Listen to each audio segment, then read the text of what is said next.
Age group అని కాకుండా ప్రతి ఏజ్ వాళ్ళు కూడా యాక్టివ్గా ఉండాలంటే వాక్ చేయాల్సింది. దీనివల్ల చాలా మట్టుకు అనారోగ్యాలకు గురి కాకుండా ఆరోగ్యంగా ఉండే అవకాశం ఉంది.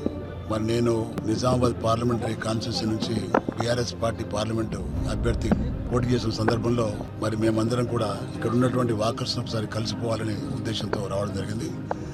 అందరు కూడా నాకు పరిచయస్తులే, అందరు నాకు సుపరిస్తులే, అందరు నా ఫ్రెండ్స్. నా వల్ల మరి ఏదో కొంత సహకారం తీసుకున్న వాళ్ళే కాకుండా వాళ్ళు కూడా నాకు సహకారం అందించారు. పరస్పరంగా మేమందరం సన్నిధిలో ఉన్న వ్యక్తులు కాబట్టి మరి అదేవిధంగా నిజామాబాద్ జిల్లాలో మరి నన్ను అందరూ గుర్తుపడతారు. అందరూ నా పేరుతో కానీ నన్ను కానీ మరి ఈ జిల్లాకు నేను ఏం సేవ చేసినది కూడా అందరికీ తెలుసు.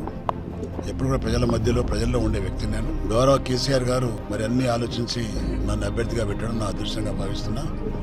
ఏదేమైనా మా జిల్లాలో గతంలో కవితమ్మ గారు ఒక్కరు బాగా పనిచేసిన పార్లమెంట్ మెంబర్గా వారి పార్లమెంట్లో మాట్లాడడం కానీ నేషనల్ లెవెల్లో ఇంటర్నేషనల్ లెవెల్